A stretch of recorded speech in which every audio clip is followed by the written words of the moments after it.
दोस्तों, सीरीज के पहले पार्ट में हमने देखा कि कैसे संयुक्ता और जय बार बार नैना के मर्डर केस में जितना आगे जाते थे, ठीक अगले ही मोड़ पर वो उतना ही पीछे भी हो जाते थे, क्योंकि हर बार वो जिस पर शक करते आखिर में वो आदमी निर्दोष ही निकलता, जबकि नैना का असली कातिल अभी भी फरार है।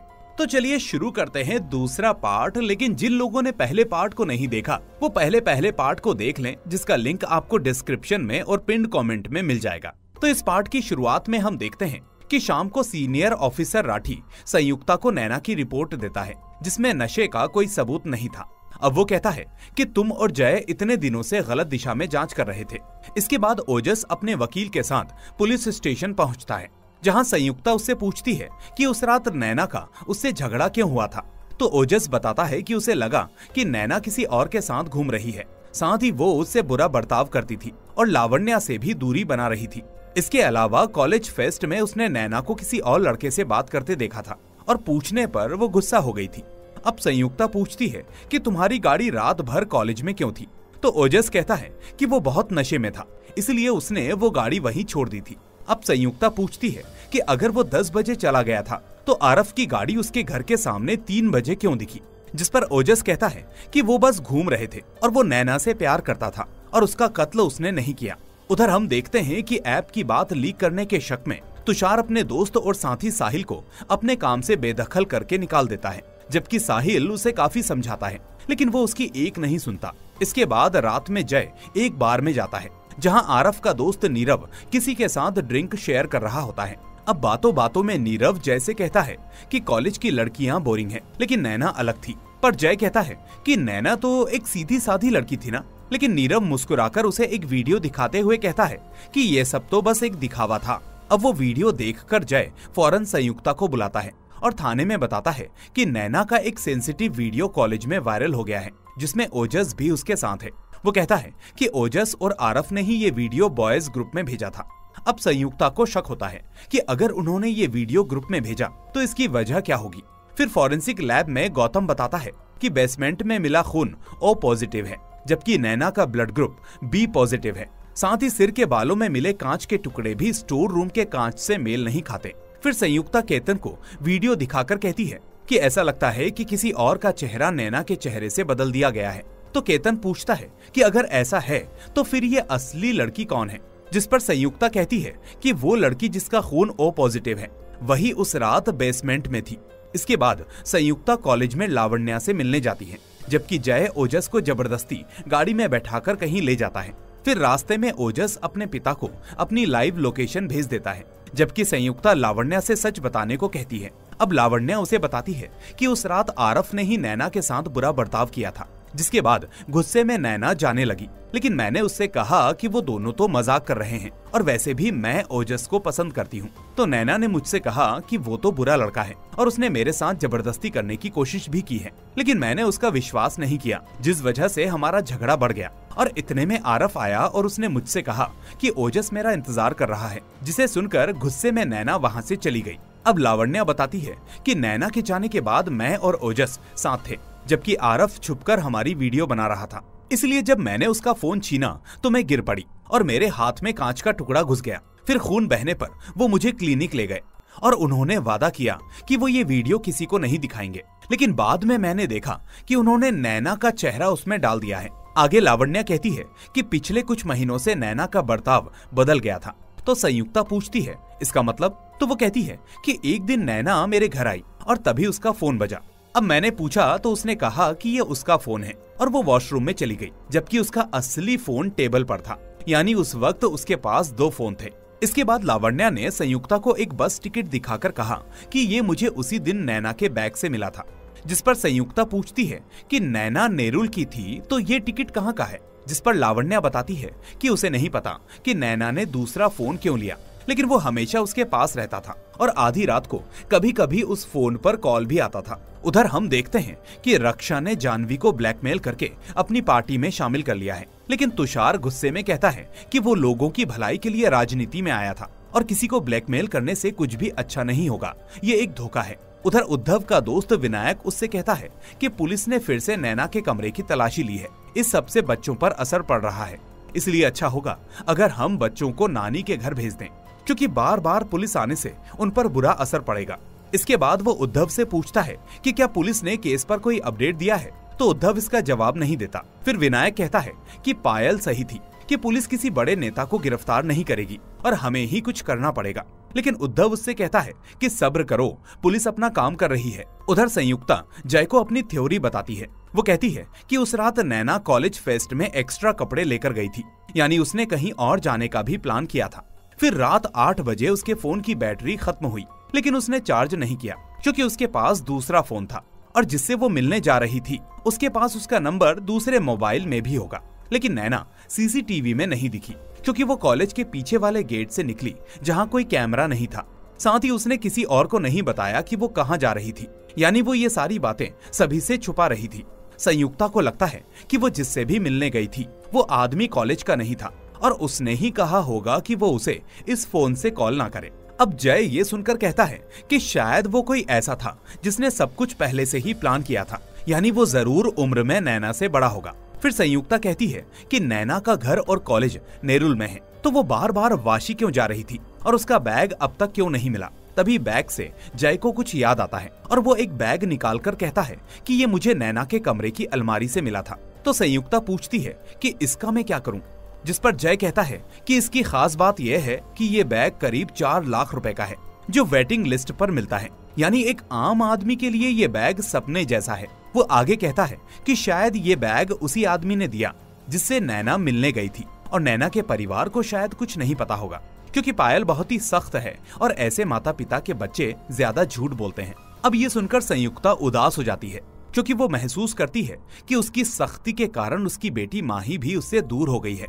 अब हम देखते हैं कि नैना का अंतिम संस्कार हो रहा होता है और उसी समय जय और संयुक्ता वाशी की एक बिल्डिंग में पहुंचते हैं। आगे जय बताता है कि एक ऐप जो ज्यादातर स्टूडेंट्स के फोन में है वो नैना ने भी इस्तेमाल किया था, लेकिन बाद में उसने डिलीट कर दिया, पर फिर भी इसके निशान फोन में बाकी हैं। वो बताता है कि इस ऐप से नैना और प्रोफेसर रंधावा की चैट हिस्ट्री मिली है जो 24 घंटे बाद खुद डिलीट हो जाती है।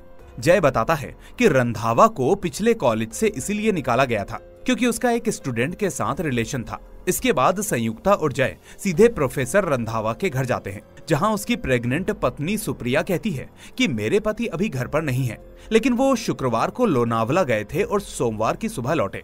अब संयुक्ता वॉशरूम का बहाना बनाकर अंदर जाती है और अलमारी के ऊपर केबल टाई पाती है जो नैना के हाथ पैर बांधने में इस्तेमाल हुई थी, इसलिए अब वो एक टाई रख लेती है और एक बक्से में रंधावा और तुषार की फोटो देखकर उसकी तस्वीर खींच लेती है। अब उस फोटो को देखते हुए जय हैरान होकर कहता है कि अब मेरी समझ में आया कि एक टीचर 4 लाख रुपए का बैग कैसे दे सकता है। फिर संयुक्ता कहती है कि रंधावा के घर में मिली केबल टाई और नैना के शरीर पर बंधी टाई एक जैसी है। फिर हम नोटिस करते हैं कि घर से निकलते वक्त संयुक्ता अचानक कुछ देखकर रुक जाती है। अब सीन नैना के अंतिम संस्कार पर आता है जहां विनायक आकर उद्धव से कहता है कि इंस्पेक्टर शिंदे ने बताया कि पुलिस रंधावा पर नजर रख रही है क्योंकि उन्हें उससे जुड़े कुछ सुराग मिले हैं। इधर रक्षा का असिस्टेंट आयुष उसे बताता है कि पुलिस कॉलेज में किसी प्रोफेसर के बारे में पूछताछ कर रही थी। तो रक्षा पूछती है कि कौन सा प्रोफेसर, तो आयुष फौरन इशारा करके बताता है कि प्रोफेसर रंधावा जो इस वक्त तुषार सर के साथ फोटो शूट कर रहा है। उधर संयुक्ता देखती है कि नैना की साइकिल रंधावा की बिल्डिंग के पार्किंग लॉट में खड़ी है, इसलिए अब उसे शक होता है कि जरूर रंधावा ही इस घटना का मास्टरमाइंड होगा। फिर अगली सुबह संयुक्ता और जय रंधावा को गिरफ्तार कर लेते हैं, जहां खबरों में बताया जाता है कि यूथ लीडर तुषार के दोस्त और प्रोफेसर रंधावा को स्टूडेंट की हत्या के आरोप में गिरफ्तार किया गया है। असल में पिछली रात सुप्रिया ने कहा था कि रंधावा शुक्रवार से सोमवार तक लोनावला में था, जबकि सिक्योरिटी गार्ड ने बताया कि रविवार रात 9:30 बजे रंधावा की कार लौटी थी और 11 बजे फिर निकल गई, जिसके बाद वो कार सोमवार सुबह ही वापस आई। हालांकि रंधावा कहता है कि वो सुप्रिया की दवा लेने आया था जो हर फार्मेसी में नहीं मिलती। उधर मेड संयुक्ता को बताती है कि उस दिन उसे कॉल करके छुट्टी दी गई थी, जिस पर सुप्रिया घबराकर कहती है कि उसने ही मेड को मना किया था। साथ ही पड़ोसी बताते हैं कि रंधावा और सुप्रिया के बीच में रोज झगड़े होते थे, लेकिन किसी ने उन्हें झगड़ते नहीं देखा, सिर्फ सुना था। तो इस बारे में पूछने पर रंधावा कहता है कि सुप्रिया का मूड अक्सर बदलता रहता है, जिस वजह से कभी कभी झगड़े हो जाते थे, और वैसे भी प्रेगनेंसी में अक्सर लेडीज का मूड बदलता रहता है। अब जय उससे पूछता है कि वो नैना से सोशल मीडिया पर बहुत बात करता था, तो ऐसा क्यों था, जिस पर रंधावा कहता है कि वो सभी स्टूडेंट्स से फ्रेंडली है, सिर्फ नैना की बात नहीं थी।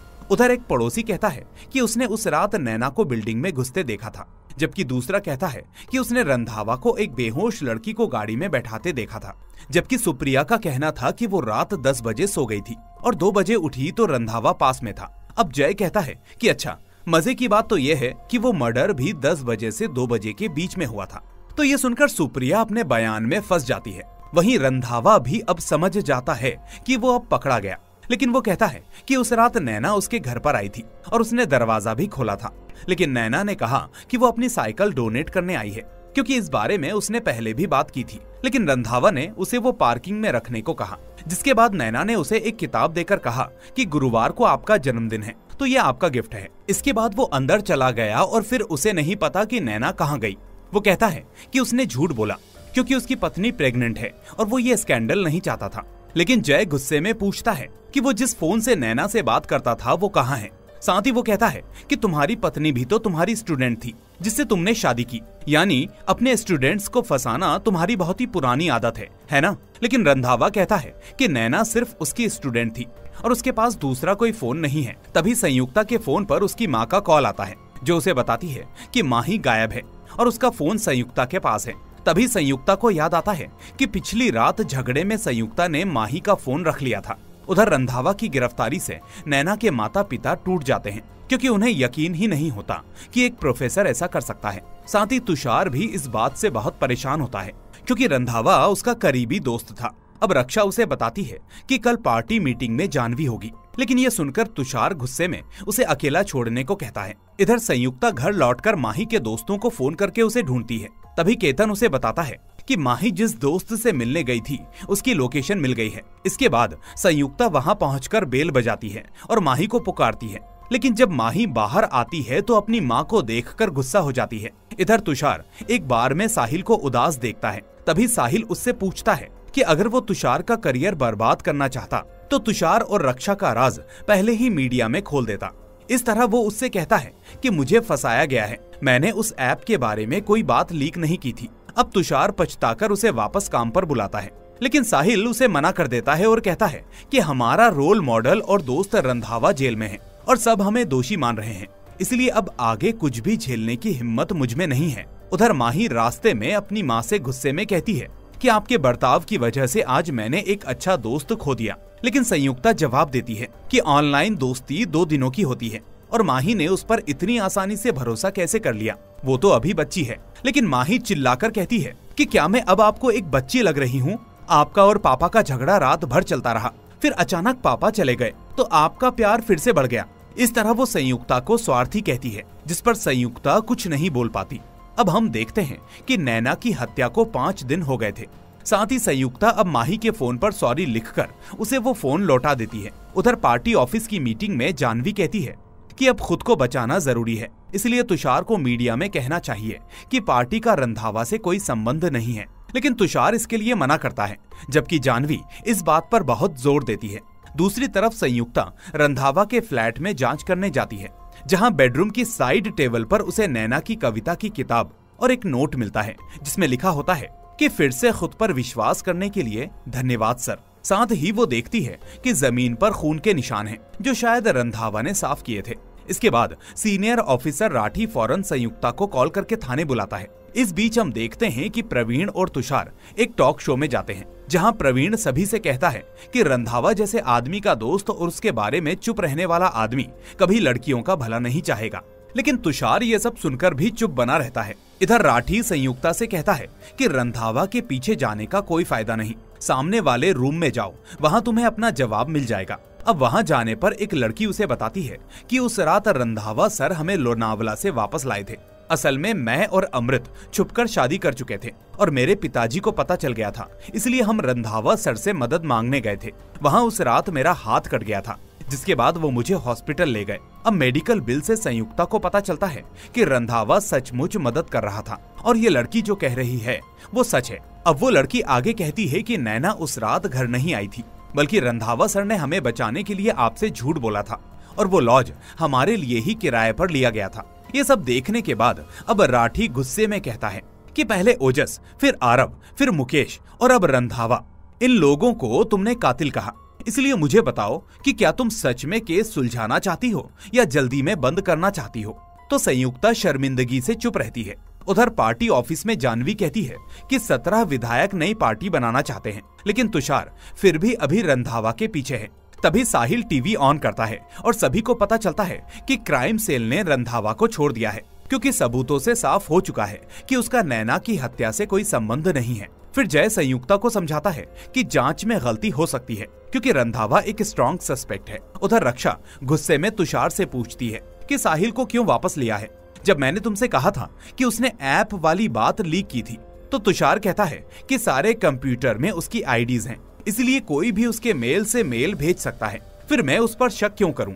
अब रक्षा इस पर चिल्लाती है कि तुषार सिर्फ बातें कर सकता है, कोई काम नहीं।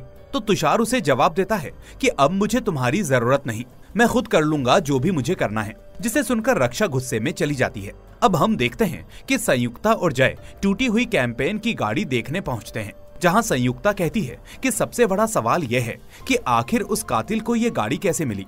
रिकॉर्ड के मुताबिक जब मुकेश ने गाड़ी ली थी तब उसमें पेट्रोल बहुत ही कम था, लेकिन जब पुलिस को गाड़ी मिली तो टंकी आधी भरी थी। ऊपर से ट्रांसपोर्ट कंपनी के मैनेजर ने पुष्टि की थी कि मुकेश ने पेट्रोल नहीं भरा था, क्योंकि वो हमेशा कंपनी के पास वाले पेट्रोल पंप से तेल लेता था, जिससे मैनेजर को कमीशन मिलता था। अब जय कहता है कि इसका मतलब कातिल ने कॉलेज और झील के बीच में किसी पेट्रोल पंप से तेल भरा होगा। फिर संयुक्ता और जय उस रास्ते के सभी पेट्रोल पंप्स की सीसीटीवी फुटेज चेक करते हैं, लेकिन उन्हें वो गाड़ी कहीं नहीं दिखती। इसके बाद संयुक्ता गूगल मैप्स पर एक नया पेट्रोल पंप देखकर जय को वहां ले जाती है, जिससे उन्हें पता चलता है कि ये पंप महज 5 दिन पहले ही खुला था और इसका केवल एक कैमरा काम कर रहा था। अब जय उस फुटेज को देखने लगता है और तभी अचानक माही संयुक्ता को कॉल करती है। अब संयुक्ता घर पहुंचती है, जहां भीष्म नाराज होकर कहता है कि कल इंतजार का आखिरी दिन है, अगर वो साथ नहीं गई तो वो माही को लेकर फ्लाइट से चला जाएगा। ये सुनकर संयुक्ता कहती है कि वो कल जरूर उनके साथ जाएगी, यानी अब उसे ये केस हर हालत में कल तक खत्म करना होगा। इसके बाद जय फुटेज देखते हुए कुछ नोटिस करता है और संयुक्ता को कॉल करके कहता है कि वो उसे एक वीडियो भेज रहा है, जिसे वो फौरन देखे। अब संयुक्ता बाहर आकर वो वीडियो देखती है और हैरान रह जाती है। अब दूसरी तरफ हम देखते हैं कि रक्षा लैपटॉप में एक फोल्डर की ओर घबराकर देख रही होती है, जबकि उधर उद्धव विनायक की ओर खतरनाक नजरों से देखते हुए उसके लिए ड्रिंक बनाता है। फिर जब संयुक्ता वीडियो में देखती है तो उसे पता चलता है कि उस दिन पेट्रोल पंप पर विनायक था। इसके बाद वॉकी टॉकी पर खबर आती है कि जय और संयुक्ता वाशी नगर के प्लॉट नंबर 35 और रूम नंबर 10336 में विनायक के घर गए हैं। फिर वो देखते हैं कि विनायक के घर में उसका कमरा नैना की तस्वीरों से भरा होता है, जो बिना इजाजत खींची गई लगती हैं। साथ ही उन्हें एक लव लेटर भी मिलता है, जो विनायक ने ही नैना को लिखा था। इसके बाद जय केतन को कॉल करके फौरन विनायक के घर का सर्च वारंट निकालने को कहता है। उधर पार्टी ऑफिस से निकलते वक्त तुषार साहिल से पूछता है कि आखिर ऐप की जानकारी किसने लीक की और मर्डर केस का क्या हुआ। तो साहिल कहता है कि कैंपेन ठीक कर लिया गया है, लेकिन मर्डर केस बंद होने तक कोई चेन नहीं लेने देगा, जिस वजह से कुछ भी हो सकता है। फिर हम देखते हैं कि विनायक के घर पायल आती है और तस्वीरें देखकर कहती है कि उसे विश्वास नहीं हो रहा कि विनायक ऐसा कर सकता है। असल में उद्धव विनायक को भाई जैसा मानता था और विनायक कुछ दिनों में बिजनेस बढ़ाने की बात कर रहा था, जिसमें गैर कानूनी पैसा शामिल था। और एक दिन जब पायल को पता चला कि विनायक ने नैना की वजह से पड़ोस में रहने वाले किसी लड़के को बुरी तरह से मारा है, तो पायल ने उसे याद दिलाया कि वो इतना सीरियस ना हो, क्योंकि वो उद्धव के लिए काम करता है और नैना उनकी बेटी है, उसकी नहीं। खैर, अब प्रेजेंट में संयुक्ता उससे पूछती है कि क्या गुस्से में विनायक ने ये किया होगा, आपको उस पर शक है क्या? तो पायल कहती है कि उसे नहीं पता, ये सब बहुत ही कंफ्यूजिंग है। फिर जय पायल को वो लव लेटर दिखाता है, जिसे देखकर पायल हैरान हो जाती है। इसके बाद थाने में लौटकर संयुक्ता कहती है कि नैना के खून के बाद पूछताछ में विनायक ने कहा था कि वो उस रात अपनी बहन के घर था। तो जय बताता है कि वो कंफ्यूजन था, क्योंकि विनायक उस रात नहीं बल्कि पिछली रात अपनी बहन के घर था। फिर विनायक का बैकग्राउंड चेक करने पर पता चलता है कि वो पहले गुंडागर्दी करता था। 4 साल पहले शरद नाम के लड़के ने नैना को परेशान किया, तो विनायक ने उसे इतना मारा कि वो परिवार समेत इलाका छोड़कर चला गया। जय आगे कहता है कि वो एक साइको जैसा है। तभी संयुक्ता कहती है कि वो ये समझ नहीं पा रही कि आखिर उस रात नैना प्रोफेसर रंधावा के घर से निकलकर कहाँ गई होगी और विनायक को कैंपेन की गाड़ी कैसे मिली।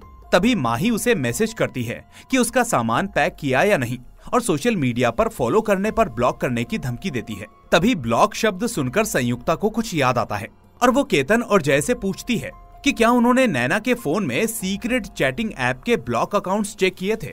तो केतन अब चेक करता है तो उन्हें पता चलता है कि विनायक भी उस ब्लॉक लिस्ट में है, लेकिन सारे मैसेजेस सिर्फ उसी ने किए थे, नैना का एक भी मैसेज नहीं था। इसके बाद भीष्म संयुक्ता को कॉल करता है, जिसके लिए संयुक्ता बाहर जाकर कहती है कि वो रात में नींद खराब करना नहीं चाहती थी, इसलिए वो उसका बैग ले जाने को कहती है और एयरपोर्ट आने की बात करती है।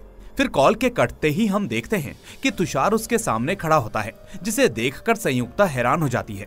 अब तुषार कहता है कि वो डीसीपी से बात करने आया था, लेकिन संयुक्ता और जय उसके लिए काफी मेहनत कर रहे हैं। वो आगे पूछता है कि क्या कातिल मिल गया, क्योंकि इस केस के कारण उसके कैंपेन को काफी नुकसान हुआ है। लेकिन तभी संयुक्ता को कुछ शक होता है और वो बात घुमाकर कहती है कि कातिल पकड़ा जाएगा तो आपको पता चल जाएगा, और ऐसा कहकर वो अंदर चली जाती है। फिर जय कहता है कि ये विनायक अभी तक नहीं मिला, लगता है इसको खबर लग गई है। तभी संयुक्ता कहती है कि कैंपेन की गाड़ी उस रात कॉलेज में थी और अब तक जिन पर शक हुआ वो कॉलेज से जुड़े थे, लेकिन विनायक का कॉलेज से कोई संबंध नहीं। फिर हम ये कैसे साबित करेंगे। फिर दूसरी तरफ हम देखते हैं कि दूसरी तरफ उद्धव बेहोश पड़े विनायक को खूंखार नजरों से देख रहा होता है, जबकि इधर जय बताता है कि नैना ने विनायक को सोशल मीडिया पर ब्लॉक किया था और फेस्ट की रात विनायक लव लेटर देने गया था, जिसे नैना ने लेने से रिजेक्ट कर दिया। अब इस बीच विनायक को गुस्सा आया और नैना को दूसरों के साथ हंसते खेलते देखकर उसका खून खौल उठा, जिसके बाद पार्किंग लॉट में ड्रिंक करते वक्त उसने गाड़ी में चाबी देखी और उसमें बैठ गया और नैना का इंतजार करने लगा। फिर जब नैना कपड़े बदलकर रंधावा के घर जाने के लिए निकली तो विनायक ने उसका पीछा किया और फिर रंधावा के घर से निकलने के बाद उसे किडनैप करके गाड़ी में बैठा लिया। इसके बाद उसने पेट्रोल पंप पर तेल भरा और झील के पास ले जाकर उसे मार दिया। लेकिन संयुक्ता कहती है कि विनायक कॉलेज के सीसीटीवी में तो नहीं दिखा ना। तो जय कहता है कि शायद वो पीछे के दरवाजे से आया होगा, लेकिन गाड़ी लेकर गया होगा, और क्योंकि सीसीटीवी में ड्राइवर यानी विनायक अपनी शक्ल छुपा रहा होगा, जिस वजह से वो नहीं दिखा। ये सुनकर संयुक्ता कहती है कि सब मान लिया, लेकिन नैना का दूसरा फोन कहाँ है और वो उसे क्यों लेना पड़ा। इसलिए अब वो केतन से कहती है कि जैसा तुमने कहा था डिजिटल ट्रेस बाकी रहती है, तो नैना के दूसरे फोन की लोकेशन ट्रेस करो। फिर गौतम से लोकेशन मिलने पर संयुक्ता नैना का फोन लेकर ब्लॉक किए गए नंबर्स चेक करती है, तो वहाँ उसे एक स्कॉर्पियस नाम का एक आईडी मिलता है। ये देखकर संयुक्ता सोचती है कि अब तक हमारी जांच गलत दिशा में गई थी। इसके बाद स्कॉर्पियस की चैट देखकर पता चलता है कि नैना अपने सीक्रेट बॉयफ्रेंड से हमेशा इसी ऐप पर बात करती थी और मौत की रात इस आईडी से नैना को करीब रात 9:45 बजे कॉल आया था। अब जय कहता है कि हो सकता है कि नैना उस रात उस लड़के से मिलने जा रही थी, जिसके बारे में पता चलने पर सबसे ज्यादा गुस्सा आया होगा शायद विनायक को, और इसीलिए उसने उस स्कॉर्पियस के बारे में पता लगाकर जलन और गुस्से में नैना को मार डाला। अब अगली सुबह हम देखते हैं कि साहिल रक्षा के पास जाकर उससे कहता है कि शुभांगिनी की मौत के बाद तुषार बहुत बदल गया है, इसलिए तुम्हें अपनी फीलिंग्स साइड में रखकर कैंपेन पर ध्यान देना चाहिए। तुषार जीत जाएगा तो सबका फायदा होगा। तभी रक्षा थोड़ा सोचकर पूछती है कि क्या तुषार ने मुझे कभी धोखा दिया है। तो साहिल जवाब देता है कि तुषार सिर्फ अपने काम के प्रति वफादार है, और ये सुनकर रक्षा गहरी सोच में डूब जाती है कि वो तुषार का साथ दे या नहीं। तभी हम देखते हैं कि क्राइम सेल से केतन आता है और बताता है कि वो स्कॉर्पियस की आईपी एड्रेस को ट्रेस नहीं कर पाया क्योंकि उसने वीपीएन का इस्तेमाल किया था, जिसे सुनकर संयुक्ता उससे कहती है कि फिर तुम कॉलेज की फुटेज दोबारा चेक करो, शायद वहाँ कुछ मिल जाए। उधर उद्धव विनायक को पकड़कर उस पर पानी डालता है और कहता है कि तूने मेरी बेटी को तड़पाया, जबकि मैं तुझे अपना भाई मानता था, अब मैं भी तुझे मार डालूंगा। तभी विनायक भागकर अपना फोन ऑन कर लेता है, जिसके बाद जय को विनायक की लोकेशन मिलते ही वो संयुक्ता और राठी को इस बारे में बताकर वहाँ के लिए निकल जाता है। ये सुनकर राठी संयुक्ता से कहता है कि अब ये केस खत्म, इसलिए तुम जल्दी से अपने परिवार के पास वापस लौट जाओ। इस तरह अब संयुक्ता जल्दी से सब सामान पैक करती है और फौरन एयरपोर्ट पहुंचती है, जहां उसे अपना परिवार मिलता है। लेकिन तभी केतन कॉल करके बताता है कि विनायक की लोकेशन पेट्रोल पंप के पास थी, किसी कॉलेज या झील के आसपास नहीं। ये सुनकर संयुक्ता कहती है कि इसका मतलब विनायक भी निर्दोष है। इस तरह वो आगे कहती है कि ठीक है, अब तुम ये बात जय को बता दो। उधर हम देखते हैं कि उद्धव पागल होकर विनायक को ढूंढ रहा होता है, लेकिन इस बीच विनायक उस पर हमला करके उसे रोक देता है। अब उसी समय फैक्ट्री में विनायक को पीठ पर गोली लगती है और वो जमीन पर गिर जाता है। अब वो कहता है कि मैंने नैना को नहीं मारा, मुझ पर विश्वास करो। उधर एयरपोर्ट पर रक्षा संयुक्ता को बताती है कि तुषार के आदमी इस केस को उलझाने की कोशिश कर रहे हैं और साथ में वो उसे एक तस्वीर भेजती है। अब ये देखकर संयुक्ता सोच में पड़ जाती है कि अब क्या करें। फिर हम देखते हैं कि प्लेन उड़ जाता है और संयुक्ता अपने कमरे में केस के सारे क्लूज फिर से देखती है। अब वो सोचती है कि उस दिन नैना ने एक्स्ट्रा कपड़े क्यों लिए थे, उसके पास दूसरा फोन क्यों था और वो फोन उसने किसके लिए छुपाया था। इस बीच रक्षा की भेजी गई तस्वीर में उसे दिखता है कि तुषार ने नैना के कंधे पर हाथ रखा था और दोनों हंस रहे थे। तभी संयुक्ता सोचती है कि क्या तुषार ही कातिल है। इधर शरद नाम का एक लड़का जो पहले नैना को परेशान करता था, जिसे विनायक ने पीटा था, अचानक उसके फोन पर स्कॉर्पियस आईडी से मैसेज आता है। इसके बाद वो तुरंत उसे डिलीट कर देता है और फिर आईने में देखने पर पता चलता है कि शरद साइको की तरह नैना के बैग की तरफ देख रहा होता है, जिसमें अभी भी उसके हेयर एक्सटेंशंस या विग दिख रहे होते हैं। यानी नैना का बैग इस वक्त शरद के पास ही था। तो क्या असली कातिल शरद है या फिर तुषार? और इसी डाउट के साथ इस सीरीज का पहला सीजन एंड हो जाता है। तो दोस्तों, इस तरह ये सीरीज हमें फिर से उसी मोड़ पर लाकर खड़ा कर देती है और साथ ही जय और संयुक्ता भी वापस उसी मोड़ पर आ जाते हैं जहां से वो चले थे। हालांकि इस सीरीज में किसी थ्योरी की जरूरत नहीं पड़ेगी, क्योंकि मैंने इसे डिटेल में एक्सप्लेन किया है। अब हम उम्मीद करेंगे कि इसका दूसरा सीजन भी जल्दी ही आ जाए, क्योंकि भाई पहले सीजन को देखकर मजा आ गया। और अगर आपको भी इस वीडियो में मजा आया तो इस वीडियो को लाइक और चैनल को सब्सक्राइब करने के साथ साथ हाइप बटन का इस्तेमाल करना मत भूलना। तो मैं फिर मिलूंगा आपसे अगली ऐसी ही जबरदस्त सीरीज के साथ। Till then, take care and thanks for watching.